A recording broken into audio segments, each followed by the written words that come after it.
విద్యార్థి లోకానికి మీ English as Reddy నమస్కారం. ఫ్రెండ్స్, ఈరోజు క్లాస్లో మనం హ్యాడ్ టు అనే స్ట్రక్చర్ని నేర్చుకుంటున్నాము. ఏబిసిడిఎఫ్ అనే కొత్త టెక్నిక్ ద్వారా ఈ టాపిక్ని నేర్చుకుంటున్నాం. ఏబిసిడిఎఫ్ అంటే anybody can dance in English for ever.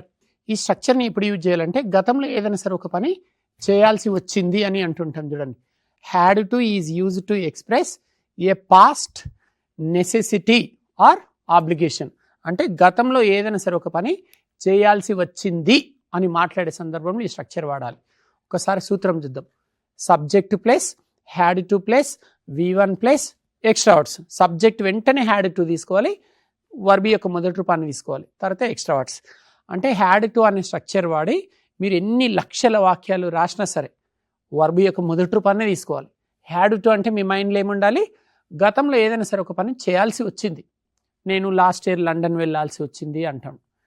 కొందరికి ఇంగ్లీష్ నేర్చుకోవడం ఇష్టం ఉండదు, కానీ ఇంటర్వ్యూస్లో పాస్ కావాలి కాబట్టి నేను ఇంగ్లీష్ నేర్చుకోవాల్సి వచ్చింది అంటుంటారు. కొందరికి హైదరాబాద్ రావడం ఇష్టం ఉండదు, జాబ్స్ కోసం వస్తుంటారు. నేను హైదరాబాద్కు రావాల్సి వచ్చింది అంటే ఇలా ఏదైనా సరే ఒక పని చేయాల్సి వచ్చింది అని చెప్పే సందర్భంలో నేను నిన్న మార్కెట్కి వెళ్ళాల్సి వచ్చింది అంటే ఎప్పటికీ మా మదరే వెజిటేబుల్స్ తెస్తారు, తను బిజీ ఉండడం వల్ల నేను తీసుకురావాల్సి వచ్చింది, నేను వెళ్ళాల్సి వచ్చింది అంటాం. I had to go to market. ఇలా ఏదైనా సరే ఒక పని చేయాల్సి వచ్చింది ఎప్పుడు? పాస్ట్లో. అటువంటి వాక్యాలను తెలియజేటకు మనం ఈ స్ట్రక్చర్ని వాడాలి. సూత్రం subject plus had to plus V1 plus extra words. ఇప్పుడు మనం ఎగ్జాంపుల్స్ చూద్దాం. I had to bring fruits అంటే నేను ఫ్రూట్స్ తీసుకురావాల్సి వచ్చింది. Okay, next we had to bring fruits, మేము ఫ్రూట్స్ తీసుకురావాల్సి వచ్చింది. You had to bring fruits, మీరు ఫ్రూట్స్ తీసుకురావాల్సి వచ్చింది. They had to bring fruits, వారు ఫ్రూట్స్ తీసుకురావాల్సి వచ్చింది. He had to bring fruits, అతడు ఫ్రూట్స్ తీసుకురావాల్సి వచ్చింది.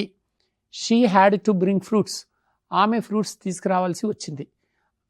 ఇలా ఏదైనా సరే ఒక పని చేయాల్సి వచ్చింది అని చెప్పే సందర్భంలో మనం ఈ స్ట్రక్చర్ని వాడుతుంటాము. ఇప్పుడు అన్ని ఎగ్జాంపుల్స్ తోటి చూశారు కదా, అంటే అన్ని సబ్జెక్ట్స్ చేత. అంటే ఐవు యు దే హీషీనే కాకుండా మీరు ఏ సబ్జెక్ట్ తీసుకున్నా, పేర్లు తీసుకున్నా సరే, ఎన్ని థర్డ్ పర్సన్ సింగులర్ వచ్చినా ప్లూరల్ వచ్చినా సబ్జెక్ట్ ఏది వచ్చినా హ్యాడ్ టులో మార్పులు ఉండవు. ఫర్ ఎగ్జాంపుల్, అర్జున్ ఫ్రూట్స్ తీసుకురావాల్సి వచ్చింది. Arjun had to bring fruits. Ravali fruits తీసుకురావాల్సి వచ్చింది. Ravali had to bring fruits. నా ఫ్రెండ్ ఫ్రూట్స్ తీసుకురావాల్సి వచ్చింది, third person singular. My friend had to bring fruits. ఇప్పుడు థర్డ్ పర్సన్ ప్లూరల్ చూద్దాం. నా ఫ్రెండ్స్ ఫ్రూట్స్ తీసుకురావాల్సి వచ్చింది. My friends had to bring fruits. ఇలా ఐ, వీ, యూ, దే, హీషి మీరు ఎలాంటి సబ్జెక్ట్ తీసుకున్నా హ్యాడ్ టులో ఎలాంటి మార్పులు ఉండవు. రైట్? మరి ఇప్పుడు మనం ఏబిసిడిఎఫ్ అనే టెక్నిక్ ద్వారా ఈ టాపిక్ ఎలా నేర్చుకోవాలో చూద్దాం. ఏబిసిడిఎఫ్ అంటే anybody can dance in English for ever. ఇప్పుడు ఇక్కడ నాతో పాటు 6 విద్యార్థులు ఉన్నారు. ముందుగా వాళ్ళ పేర్లు తెలుసుకుందాం. బాబు, మీ పేరేం పేరు? Mike, use the mike. నా పేరు చల్లా కుమార్ సార్. చెప్పు. What is your name? My name is Pawan Kumar, sir. What is your name? My name is Pratap. What is your name? My name is Gopi. What is your name? My name is Dayakar. What is your name? My name is U Naresh. Right. ఇప్పుడు had to స్ట్రక్చర్ని ఈ ABCDF అనే technique ద్వారా నేర్చుకుందాం. మనం అంటే 6 రకాల వాక్యాలని నేర్చుకుంటున్నాం అన్నమాట. ఇప్పుడు నేను ఇందాకేం చెప్పాను? హ్యాడ్ టు యొక్క నిర్వచనం చెప్పాను, అంటే గతంలో ఒక పని చేయాల్సి వచ్చింది అని చెప్పే సందర్భంలో అని.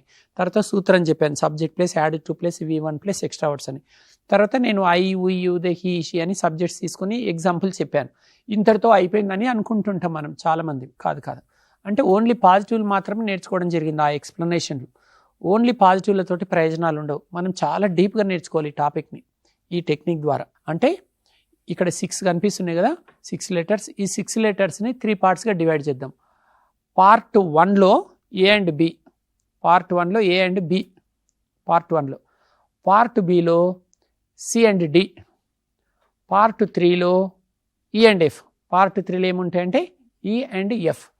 అంటే చూద్దాం. పార్ట్ 1లోకి వెళ్దాం.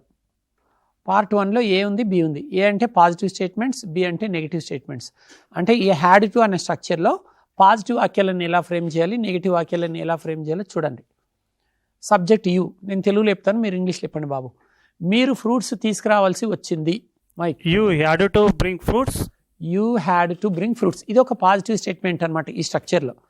ఇదే స్ట్రక్చర్లో నెగిటివ్ స్టేట్మెంట్స్ ఎట్లుంటే చూద్దాం. చెప్పండి, మీరు ఫ్రూట్స్ తీసుకురావాల్సి రాలేదు. You didn't have to bring fruits. You did not have to bring fruits అంటే పార్ట్ 1లో ఏం నేర్చుకున్నారు, పాజిటివ్ స్టేట్మెంట్స్ నెగిటివ్ స్టేట్మెంట్స్ చెప్పడం ఎలా. నెక్స్ట్ ఇప్పుడు పార్ట్ 2లో positive yes no questions, negative yes no questions.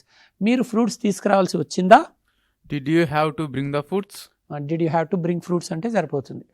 అంటే చూడండి, మీరు ఫ్రూట్స్ తీసుకురావాల్సి వచ్చిందంటే did you have to bring fruits, did తోటి స్టార్ట్ చేసాం. ఈ స్ట్రక్చర్ పాస్ట్కి సంబంధించింది కాబట్టి డిడ్ తోటి అడగాలి. ఇప్పుడు నెగిటివ్ క్వశ్చన్స్, మీరు ఫ్రూట్స్ తీసుకురావాల్సి రాలేదా, Didn't you have to bring fruits? Right, very good. ఇప్పుడు పార్ట్ 3లో చూద్దాము. Positive WH questions, negative WH questions. మీరు ఫ్రూట్స్ ఎందుకు తీసుకురావాల్సి వచ్చింది, Why did you have to bring fruits? మీరు ఫ్రూట్స్ ఎందుకు తీసుకురావాల్సి రాలేదు, Why didn't you have to bring fruits? Right. చూశారు కదా, అంటే హ్యాడ్ టు అనే స్ట్రక్చర్లో మనం 6 రకాల వాక్యాలను క్రియేట్ చేశాం. ఇలా మీరు ఇంగ్లీష్లో ముఖ్యమైన టాపిక్స్ అన్నీ ఇంత డీప్గా నేర్చుకోవాలి. చూశారు కదా ఎంత బ్యూటిఫుల్గా ఉంది టెక్నిక్. మీరు చాలా క్రియేటివ్గా ఆలోచించండి, చాలా శ్రద్ధతోటి వినండి. చాలా పవర్ఫుల్ ఎక్స్ప్లెనేషన్ ఉంది ఈ క్లాస్లో. ఓన్లీ హ్యాడ్ టు హెడ్డింగ్ పెట్టి గతంలో ఒక పని చేయాల్సి వచ్చింది అని చెప్పడం లేదు. నేను వెళ్ళాల్సి వచ్చింది, కలవాల్సి వచ్చింది, రావాల్సి వచ్చింది, ఆమె ఆస్ట్రేలియాకి వెళ్ళాల్సి వచ్చింది, నేను నిన్న మార్కెట్కి వెళ్ళాల్సి వచ్చింది, ఇంకా అయిపోయింది స్ట్రక్చర్ అని చెప్పట్లేదండి. చాలా డీప్గా వెళ్ళిపోతున్నాం. మీరు గమనించండి, ఇది ఇంచుమించు 30 minutes క్లాస్. 30 minutes క్లాస్లో మినిమం 5 to 10 minutes ఎక్స్ప్లెనేషన్ ఉంటుంది. మిగతా 15 లేదా 20 minutes ఓన్లీ ప్రాక్టీస్ సెషన్సే ఉంటాయి. కాబట్టి ప్రతి టాపిక్కి ఎక్స్ప్లెనేషన్ ఉంటుంది, ప్రాక్టీస్ సెషన్స్ ఉంటాయి. మీరు కూడా క్లాస్ అయిపోయిన వెంబడి ప్రాక్టీస్ చేయండి. మేము ఎలా ప్రాక్టీస్ చేస్తున్నామో చూడండి. చివరి 15 to 20 minutes క్లాస్ చాలా ఇంపార్టెంట్. అంటే ఎలా ప్రాక్టీస్ చేయాలో చూపిస్తుంటాం. ఇప్పుడు 6 రకాల వాక్యాలు ఉన్నాయి కదా, వీటి నేమ్స్ ఏంటో చూద్దాం మళ్ళీ ఒక్కసారి. ఫస్ట్ది పాజిటివ్ స్టేట్మెంట్స్ అంటే పాజిటివ్ సెంటెన్సెస్. ఏ. బి ఏంటంటే నెగిటివ్ స్టేట్మెంట్స్ అంటే negative sentences. C positive yes no questions. D negative yes no questions.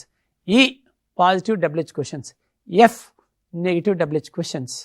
అంటే మనము ఉదయం నుంచి రాత్రి వరకు 6 రకాల వాక్యాలు మాట్లాడుతుంటాం. మనం ఒకవేళ ఇంగ్లీష్లోనే కనుక మాట్లాడితే కొన్ని సందర్భాలలో మనం పాజిటివ్ సెంటెన్సెస్ మాట్లాడుతుంటాం. అవును నేను నిన్న మార్కెట్కి వెళ్ళాల్సి వచ్చింది అంటుంటాం. కొన్ని సందర్భాలలో నెగిటివ్లో మాట్లాడుతుంటాం. నేను నిన్న మార్కెట్కి వెళ్ళాల్సి రాలేదు అంటుంటాం. ప్రశ్నలు అనమాట. ఈ 4 ఏంటివి ప్రశ్నలు. మొదటి 2 ఏమో జవాబులు, పాజిటివ్ ఆన్సర్ నెగిటివ్ ఆన్సర్.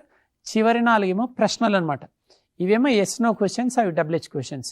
ఏం లేదు, 6 కనిపిస్తున్నాయి కదా. మొదటి 2 ఏమో ఆన్సర్స్. మొదటి 2 answers. First 2 sentences are answers. The last 4 sentences are questions.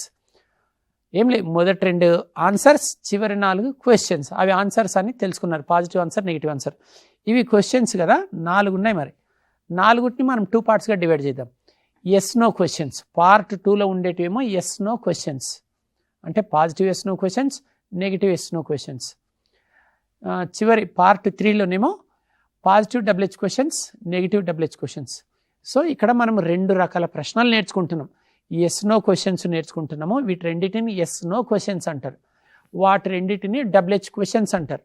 ఇప్పుడు నేను మీకు చెప్తాను ఈ వేటిని ఎస్ నో క్వశ్చన్స్ అనాలి, వేటిని డబ్ల్యూహెచ్ క్వశ్చన్స్ అనాలో చూద్దాం. హెల్పింగ్ వర్బ్స్ వాడి క్రియేట్ చేసే క్వశ్చన్స్ని ఎస్ నో క్వశ్చన్స్ అనాలి. స్టార్టింగ్లో హెల్పింగ్ వర్బ్ ఉంటుంది. ఫర్ ఎగ్జాంపుల్ మీరు మార్కెట్కి వెళ్ళాల్సి వచ్చిందా, did you have to go to market అన్నాడు ఈ అబ్బాయి. Did you have to go to market. స్టార్టింగ్లో ఏముంది, డిడ్ ఉంది. కాబట్టి స్టార్టింగ్లో హెల్పింగ్ వర్బ్ ఉంటే అది yes no question. Only did ఉంది కాబట్టి పాజిటివ్ ఎస్ నో క్వశ్చన్. ఇక్కడ మీరు మార్కెట్కి వెళ్ళాల్సి రాలేదా, ఇది కూడా ఎస్ నో క్వశ్చనే. Didn't you have to go to market, వెళ్ళాల్సి రాలేదా, కాకపోతే డిడ్కి నాట్ ఉంది, ఎందుకు, ఇది నెగిటివ్ క్వశ్చన్ కాబట్టి. సో ఎస్ నో క్వశ్చన్స్ ఎప్పుడు హెల్పింగ్ వర్బ్స్ తోటే స్టార్ట్ అవుతాయి. ఇక్కడ డిడ్ ఉంది, ఇక్కడ డిడ్ ఉంది. Did you have to go, వెళ్ళాల్సి వచ్చిందా. Didn't you have to go, మీరు వెళ్ళాల్సి రాలేదా, కాకపోతే నాట్ వచ్చేసింది, నెగిటివ్ కాబట్టి నాట్ వచ్చేసింది. నెగిటివ్ని పక్కకి పెడితే ఇక్కడ డిడ్ ఉన్నట్లే కదా. సో ఎప్పుడైతే హెల్పింగ్ వర్బ్స్ తోటి స్టార్ట్ అవుతాయో వాటిని ఎస్ నో క్వశ్చన్స్ అంటారు. ఇంకా చివరిది వచ్చేసి డబ్ల్యూహెచ్ క్వశ్చన్స్. స్టార్టింగ్లో మనం ఎప్పుడైనా వేరే వాళ్ళని ప్రశ్నలు అడుగుతాం కదా, మన ప్రశ్న వాట్ లేదా వేర్ లేదా వెన్ లేదా వై లేదా హౌ చేత స్టార్ట్ చేస్తాం చూడండి, వాటిని డబ్ల్యూహెచ్ క్వశ్చన్స్ అంటాం. అవి కూడా 2 ఉంటాయి, positive WH questions, negative WH questions. మీరు ఫ్రూట్స్ ఎందుకు తేవాల్సి వచ్చింది అంటున్నాం. ఎందుకు తేవాల్సి వచ్చింది? Why did you have to bring fruits? మీరు ఎందుకు తేవాల్సి రాలేదు? Why didn't you have to bring fruits? అక్కడ నెగిటివ్ కాబట్టి డిడ్ పక్కన నాట్ ఉంది. ఇది సో ఒక సబ్జెక్ట్ చూసారు, మీకు ఒక క్లారిటీ వచ్చింది. పార్ట్ 1లో ఏముంటాయి, పార్ట్ 2లో ఏముంటాయి, పార్ట్ 3లో ఏముంటాయి. ఇప్పుడు మిగతా సబ్జెక్ట్స్ చూద్దాం. పిల్లలు మీరు రెడీయా? ఇప్పుడు దే చూద్దాం. వారు ఫ్రూట్స్ తేవాల్సి వచ్చింది. They had to bring fruits. వారు ఫ్రూట్స్ తేవాల్సి రాలేదు. They didn't have to bring fruits. వారు ఫ్రూట్స్ తేవాల్సి వచ్చిందా? Did they have to bring fruits? శబాష్ బేట. వారు ఫ్రూట్స్ తీసుకురావాల్సి రాలేదా? Didn't they have to bring fruits? వారు ఫ్రూట్స్ ఎందుకు తేవాల్సి వచ్చింది? Why did they have to bring fruits? వారు ఫ్రూట్స్ ఎందుకు తేవాల్సి రాలేదు? Why didn't they have to bring fruits? అంటే ఎగ్జాంపుల్ కోసం మనం వై తీసుకుంటున్నాం. ఏడబ్ల్యూహెచ్ వర్డ్ అన్నా తీసుకోవచ్చు. ఫర్ ఎగ్జాంపుల్ ఫ్రూట్స్ ఎక్కడ తేవాల్సి వచ్చింది అంటే ఏమనాలి బాబు? ఫ్రూట్స్ ఎక్కడ తేవాల్సి వచ్చింది? వారు సబ్జెక్ట్ వారు అనుకో. వారు ఫ్రూట్స్ ఎక్కడ తేవాల్సి వచ్చింది? Where did they have to bring fruits? వారు ఫ్రూట్స్ ఎప్పుడు తేవాల్సి వచ్చింది? When did they have to bring fruits? వారు ఫ్రూట్స్ ఎలా తేవాల్సి వచ్చింది? How did they have to bring fruits? వారు ఏమి తీసుకురావాల్సి వచ్చింది? ఇప్పుడు ఫ్రూట్స్ అనొద్దు, వారు ఏం తేవాల్సి వచ్చింది? What did they have to bring? అంతే. Very good. చూసారా, ఏడబ్ల్యూహెచ్ వర్డ్ అన్నా తీసుకోవచ్చు. నేను ఎగ్జాంపుల్కి వై తీసుకున్నాను. ఏడబ్ల్యూహెచ్ వర్డ్కైనా రూల్స్ అవే. సో దే అయిపోయింది. ఇప్పుడు ఇంకో సబ్జెక్ట్ చూద్దాం. హీ, అతడు ఫ్రూట్స్ తీసుకురావాల్సి వచ్చింది. He had to bring fruits. అతడు ఫ్రూట్స్ తీసుకురావాల్సి రాలేదు. He didn't have to bring fruits. అతడు ఫ్రూట్స్ తీసుకురావాల్సి వచ్చిందా? Did he have to bring fruits? అతడు ఫ్రూట్స్ తీసుకురావాల్సి రాలేదా? Didn't he have to bring fruits? అతడు ఫ్రూట్స్ ఎందుకు తీసుకురావాల్సి వచ్చింది? Why did he have to bring fruits? అతడు ఫ్రూట్స్ ఎందుకు తీసుకురావాల్సి రాలేదు? Why didn't he have to bring fruits? చివరగా ఇంకొక సబ్జెక్ట్ షీ తీసుకుందాం. వర్బ్ చేంజ్ చేద్దాం. రెడీయా మీరు? ఆమె సినిమాలు చూడాల్సి వచ్చింది. ఎట్లా చెప్పాలి? ఆమె అంటే షీ. షీ హ్యాడ్ టు అనాలా ఏమనాలి? She had to watch. watch movies. అంతే. She had to watch movies. చూడాల్సి వచ్చింది. ఆమె సినిమాలు చూడాల్సి రాలేదు. She didn't have to watch movies. Wow, super. ఆమె సినిమాలు చూడాల్సి వచ్చిందా? Did she have to watch movies? Wow, super బేటా. ఆమె సినిమాలు చూడాల్సి రాలేదా? Didn't she have to watch movies? Wonderful బేటా. ఆమె సినిమాలు ఎందుకు చూడాల్సి వచ్చింది? Why did she watch movies? Why did she have to watch movies? ఆమె సినిమాలు ఎందుకు చూడాల్సి రాలేదు? Why did she have to watch movies? Wow. Why didn't she, ఎందుకు Why didn't చూడాల్సి రాలేదు? ఆమె సినిమాలు ఎందుకు చూడాల్సి రాలేదు? Why didn't she have to watch a movies? Watch A movies కాదు. మూవీస్ థర్డ్ పర్సన్ ప్లూరల్ కాబట్టి అక్కడ ఆర్టికల్ రాదు. అంటే ఇండెఫినైట్ ఆర్టికల్ సింగులర్ నౌన్స్ ముందు వాడాలి. మళ్ళీ చెప్పు, ఆమె సినిమాలు ఎందుకు చూడాల్సి రాలేదు? Why didn't she have to watch movies? Correct answer. చూశారు కదా ఎగ్జాంపుల్స్. అంటే ఇప్పుడు హ్యాడ్ టు అనే స్ట్రక్చర్ పైన మీకు కాస్త క్లారిటీ వచ్చేసింది. అంటే ఇన్ని రకాల వాక్యాలు ప్రాక్టీస్ చేయాలి మీరు. ఇప్పుడు మనం ఏం చేద్దాం ఫ్రెండ్స్ అంటే ఈ టాపిక్లో ఎస్ నో క్వశ్చన్స్ అడగడం ఎలా, వెంటనే ఆన్సర్ చెప్పడం ఎలాగో ప్రాక్టీస్ చేద్దాం. సో మీరు కూడా ఇలాగే ప్రాక్టీస్ చేయండి. బాబు మీరిద్దరు లేవండి. రైట్ పిల్లలు, ఇప్పుడు మనము ఎస్ఆర్ నో టైప్ క్వశ్చన్స్, ప్రశ్నలు ఎలా అడగాలి, జవాబులు ఎలా చెప్పాలో నేర్చుకుందాం. రెడీయా మీరు? రైట్ బాబు, మీరు ప్రశ్నలు అడగండి, మీరు జవాబులు చెప్పండి. ఇప్పుడు 4 సబ్జెక్ట్స్ తీసుకుందాం. You, they, he she. కూర్చున్న నలుగురు సరదాగా వింటున్నారు బేటా? యూ తోటి ఫస్ట్ మీరు ఫ్రూట్స్ తీసుకురావాల్సి వచ్చిందా, తర్వాత వారు తేవాల్సి వచ్చిందా, అతడు తేవాల్సి వచ్చిందా, ఆమె తేవాల్సి వచ్చిందా. 4 సబ్జెక్ట్స్. మీరు అన్నిటికీ ఎస్ చెప్పండి ఆన్సర్స్. తర్వాత సేమ్ ప్రశ్నలు మీరు కూడా అడగండి, మీరు నో చెప్పండి. నేను ఒక్కొక్కటి ఇచ్చుకుంటూ వెళ్తాను. మీరు ఫ్రూట్స్ తీసుకురావాల్సి వచ్చిందా అంటే అవును అని చెప్పండి. Did you have to bring fruits? Yes, I had to bring fruits. ప్రశ్నలనేమో హ్యావ్ వచ్చింది, టాపిక్ పేరేమో హ్యాడ్ టు అయినప్పటికీ హ్యావ్ వచ్చింది ప్రశ్నలు. ఎందుకు? డిడ్ ఉంది కాబట్టి. డిడ్ అనేది పాస్ట్ కి సంబంధించిన హెల్పింగ్ వర్బ్ కాబట్టి డిడ్ యూ హ్యాడ్ అనొద్దు, did you have to bring fruits అనాలి. ఆన్సర్ అనేమో yes I had to bring fruits. అవును నేను తీసుకురావాల్సి వచ్చింది. ఇప్పుడు వారు ఫ్రూట్స్ తీసుకురావాల్సి వచ్చిందా? Did they have to bring fruits? Yes, they had to bring fruits. ప్రతి ప్రశ్నలో హ్యావ్ టు ఉంటుంది, ప్రతి జవాబులో హ్యాడ్ టు ఉంటుంది. హ్యాడ్ టు ప్రశ్నలో హ్యావ్ ఎందుకుంది? హ్యాడ్ వై హ్యాడ్ ఎందుకైంది? హ్యాడ్ వై హ్యావ్ ఎందుకైందంటే డిడ్ ఉంది కాబట్టి. ఇప్పుడు అతడు ఫ్రూట్స్ తేవాల్సి వచ్చిందా? Did he have to bring fruits? Yes, he had to bring fruits. Did she have to bring fruits? Yes, she had to bring fruits. ఇప్పుడు ఇవే ప్రశ్నలు మీరు అడగండి. ఈ అబ్బాయి నో అంటాడు. Did you have to bring fruits? No, I didn't have to bring fruits. Right, చూసారా? ఈ అబ్బాయి అడిగేటప్పుడు టాపిక్ ఏమో హ్యాడ్ టు, కానీ వాక్యాలలో హ్యాడ్ టూనే లేదు, ప్రశ్నలో లేదు, జవాబులో లేదు. మీరు బాగా శ్రద్ధగా గమనించాలి. మీరు ఫ్రూట్స్ తీసుకురావాల్సి వచ్చిందా? Did you have to bring fruits అన్నాడు. ఇక్కడ ఎందుకు వాడలేదు? హ్యాడ్, డిడ్ పాస్ట్ ఉంది కాబట్టి. మరి ఆన్సర్లో వాడలేదు, తీసుకురావాల్సి రాలేదు. No, I did not have to bring fruits. ఎందుకు వాడలేదు? ఇక్కడ హ్యాడ్ వచ్చేసింది. మరి ఇంతకుముందు ఈ అబ్బాయి అడిగినప్పుడు ఆయన ప్రతి ఆన్సర్లో హ్యాడ్ టు వాడాడు. ఎందుకు? ఆ వాక్యంలో డిడ్ లేదు కాబట్టి.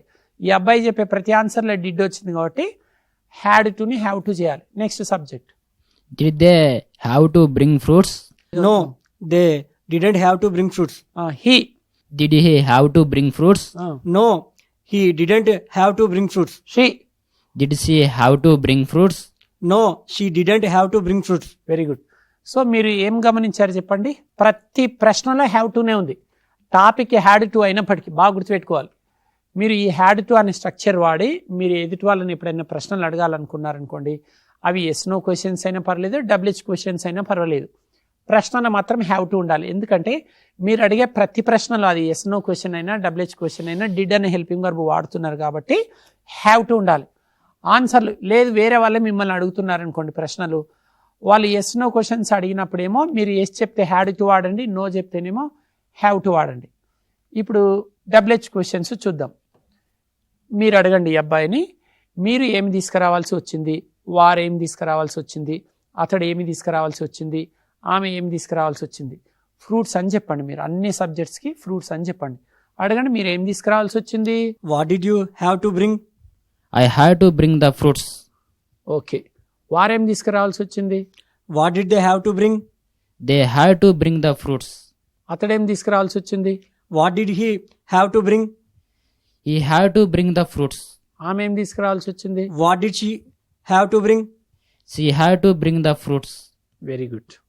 సో వాట్ అనే డబ్ల్యూహెచ్ వర్డ్ పైన ప్రాక్టీస్ చేసి చూపించడం జరిగింది. ఇప్పుడు మనం వేరే డబ్ల్యూహెచ్ వర్డ్ తీసుకుందాం. ఓకే, వర్బ్ కూడా చేంజ్ చేద్దాం. నువ్వు ఈ అబ్బాయిని ఏమడగాలంటే, మీరు నిన్న ఎక్కడికి వెళ్ళాల్సి వచ్చింది. నువ్వేం చెప్పంటే, నేను నిన్న గుంటూరు వెళ్ళాల్సి వచ్చిందని చెప్పు. నీ ఇష్టం. 4 సబ్జెక్టులు అడుగుతాడు, 4 ప్లేస్ల పేర్లు చెప్పు, చెప్పిన ప్లేస్ చెప్పకుండా. ఎక్కడికి వెళ్ళాల్సి వచ్చింది. వేరనే డబ్ల్యూహెచ్ వర్డ్ పైన ఏమని అడుగుతారు? ఫస్ట్ యూ, మీరు నిన్న ఎక్కడికి వెళ్ళాల్సి వచ్చింది, వారు నిన్న ఎక్కడికి వెళ్ళాల్సి వచ్చింది, అతడు నిన్న ఎక్కడికి వెళ్ళాల్సి వచ్చింది, ఆమె నిన్న ఎక్కడికి వెళ్ళాల్సి వచ్చింది. అంటే 4 నగరాల పేర్లు చెప్పు, లేదా 4 జిల్లాల పేర్లు చెప్పు, లేదా 4 దేశాల పేర్లు చెప్పు. రైట్, అడుగు బాబు, నీవు నిన్న ఎక్కడికి వెళ్ళాల్సి వచ్చింది. Where did you have to go yesterday? Very good. I had to go to Hyderabad yesterday. నేను హైదరాబాద్కి వెళ్ళాల్సి వచ్చింది. వారు ఎక్కడికి వెళ్ళాల్సి వచ్చింది నిన్న. Where did they have to go to yesterday? Where did they have to go yesterday. సరిపోతుంది, 2 అవసరం లేదు అక్కడ. మళ్ళీ అడగండి. Where did they have to go yesterday? Very good. They had to go to Chennai yesterday. Okay. yesterday. అతడు నిన్న ఎక్కడికి వెళ్ళాల్సి వచ్చింది. Where did he have to go yesterday? He had to go to Andhra Pradesh yesterday. అతడు ఎక్కడికి వెళ్ళాల్సి వచ్చింది అంటే ఏపీ వెళ్ళాల్సి వచ్చింది. షీ, ఆమె నిన్న ఎక్కడికి వెళ్ళాల్సి వచ్చింది. Where did she have to go yesterday? She had to go to Goa yesterday. Okay, super. ఇంకొక డబ్ల్యూహెచ్ వర్డ్ కూడా చూద్దాం. ఇప్పుడు మీరు అడగండి. హౌ అనే డబ్ల్యూహెచ్ వర్డ్ తీసుకొని మీరు ఈ అబ్బాయిని అడగండి. మీరు నిన్న కాలేజ్కి ఎలా వెళ్ళాల్సి వచ్చింది. బస్సులోనా, ట్రైన్లోనా, కార్లోనో, నడుచుకుంటా. వారు ఎలా వెళ్ళాల్సి వచ్చింది, అతడు ఎలా వెళ్ళాల్సి వచ్చింది, ఆమె ఎలా వెళ్ళాల్సి వచ్చింది. వేర్ అనే డబ్ల్యూహెచ్ వర్డ్. మీరు ఆన్సర్లు చెప్పండి. మీరు నిన్న ఎక్కడికి వెళ్ళాల్సి వచ్చింది. మీరు నిన్న కాలేజ్కి ఎలా వెళ్ళాల్సి వచ్చింది. Correct. How did you have to go to college? Very good. I have to go to college by bike. వారు నిన్న కాలేజ్కి ఎలా వెళ్ళాల్సి వచ్చింది. How did they have to go to college? They have to go to college by bus. Okay. అతడు కాలేజ్కి ఎలా వెళ్ళాల్సి వచ్చింది. What did he? ఎలా ఎలా How అంటే did he? Correct. How did he have to go to college? Very good. ఎలా వెళ్ళాల్సి వచ్చింది. He had to go to college on foot. నడిచి వెళ్ళాల్సి వచ్చింది. ఆమె కాలేజ్కి ఎలా వెళ్ళాల్సి వచ్చింది. How did she have to go to college? She had to go to college by train. ట్రైన్లో వెళ్ళాల్సి వచ్చింది. అంటే ఎన్ని డబ్ల్యూహెచ్ వర్డ్స్ అయిపోయినాయి ఇప్పటికీ. ఒకటి వేర్ అయిపోయింది కదా. Where what? వేర్ అయిపోయింది, వాట్ అయిపోయింది, హవ్ అయిపోయింది. ఇంకొక డబ్ల్యూహెచ్ వర్డ్ చూద్దాం. సో సమయం తక్కువ ఉండడం వల్ల మేము 2 లేదా 3 డబ్ల్యూహెచ్ వర్డ్స్ మాత్రమే తీసుకుంటున్నాము. మీరు ఎక్కువ డబ్ల్యూహెచ్ వర్డ్స్ తోటి ప్రాక్టీస్ చేయండి. ఇంకొకటి వెన్ పైన ఇప్పుడు మీరు అడగండి. వెన్ మీరు లండన్ ఎప్పుడు వెళ్ళాల్సి వచ్చింది? ఏం బాబు? వారు ఎప్పుడు వెళ్ళాల్సి వచ్చింది? అతడు ఎప్పుడు వెళ్ళాల్సి వచ్చింది? ఆమె ఎప్పుడు వెళ్ళాల్సి వచ్చింది? 4 ప్రశ్నలకు 4 దేశాల పేర్లు వాడు. నీవు లండన్ ఎప్పుడు వెళ్ళాల్సి వచ్చింది? వారు అమెరికా ఎప్పుడు వెళ్ళాల్సి వచ్చింది? అతడు ఆస్ట్రేలియా ఎప్పుడు వెళ్ళాల్సి వచ్చింది? ఆమె వెస్టిండీస్ ఎప్పుడు వెళ్ళాల్సి వచ్చింది? నువ్వేం చెప్పు? నేను లాస్ట్ ఇయర్ వెళ్ళాల్సి వచ్చింది, ఆమె లేకపోతే వారు లాస్ట్ మంత్ వెళ్ళాల్సి వచ్చింది, అతడు 2 months క్రితం వెళ్ళాల్సి వచ్చింది. అట్లా నీకు ఏది తోస్తే అది టైం చెప్పు. చెప్పండి, అడగండి, మీరు అడగండి. When did you have to go to London? మీరు లండన్ ఎప్పుడు వెళ్ళాల్సి వచ్చింది? I have to go to last year. ఎక్కడికి? I have to go to in London last year. ఎందుకు వస్తుంది లండన్? నువ్వు లండన్లో ఉన్నావా? ఒక ప్లేస్కి వెళ్ళినా లేదా వెళ్తున్నా అంటే 2 వస్తుంది. ఆల్రెడీ ఉంటేనేమో ఇన్ వస్తుంది. To London. నేను ఆల్రెడీ లండన్లో ఉన్నాను అంటేనేమో ఐ మీన్ లండన్ అనాలి. నేను లండన్ వెళ్తున్నా లేదా వెళ్ళినా అంటే ఐ వెంట్ టు లండన్ అనాలి, లేదా ఐఎమ్ గోయింగ్ టు లండన్ అనాలి. మళ్ళీ అడగండి మీరు. When did you have to go to London? I had to go to London అదే ఎప్పుడు? last year. Last year. మరి subject they. When did they have to go to London? Okay.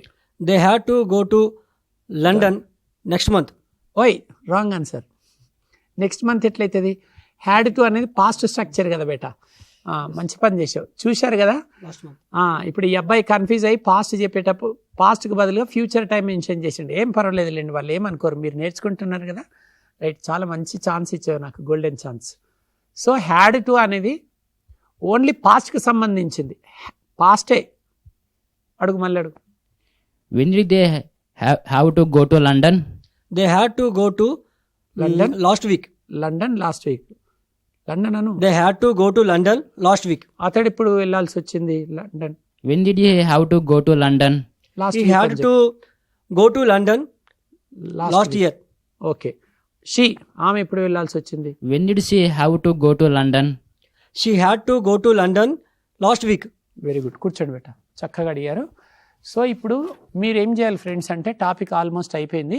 ఇంకా ఈ చివరి 3 నిమిషాలు నేను చెప్పేది శ్రద్ధగా వినండి. మీరేం చేయాలి? ప్రతి టాపిక్ విన్న వెంబడే మీరు ప్రాక్టీస్ చేయాలి. ఇప్పుడు మీరు మీ ఫ్రెండ్, మీ ఫ్యామిలీలో ఎవరైనా ఉంటే మీ ఫ్యామిలీ మెంబర్ తోటి, లేకపోతే ఎవరి దగ్గరైనా ఒక ఫ్రెండ్ దగ్గర ఇలా ప్రాక్టీస్ చేయాలి. ఎస్ నో క్వశ్చన్స్ ప్రాక్టీస్ చేయండి, డబ్ల్యూహెచ్ వర్డ్స్ వాడి కూడా డబ్ల్యూహెచ్ క్వశ్చన్స్ ప్రాక్టీస్ చేయండి. సో ప్రాక్టీస్ చేసిన తర్వాత ఏం చేయాలంటే, ఈ హ్యాడ్ టు అనే స్ట్రక్చరు జీవితాంతం మీతో జర్నీ చేయాలంటే నేను ఒక టెక్నిక్ చెప్తాను. ఆ టెక్నిక్ పేరు ఏంటంటే 10 verbs టెక్నిక్. టెక్నిక్ పేరు ఏం పేరంటే 10 verbs టెక్నిక్. 10 verbs technique. ఏం టెక్నిక్ బాబు? 10 verbs. 10 verbs, VERBS verbs technique అనమాట. 10 వర్బులు తీసుకొని ప్రాక్టీస్ చేయాలి. ఒక్క వర్బ్ 10లో ఎగ్జాంపుల్ ఒకటి ప్లే అనుకుందాం.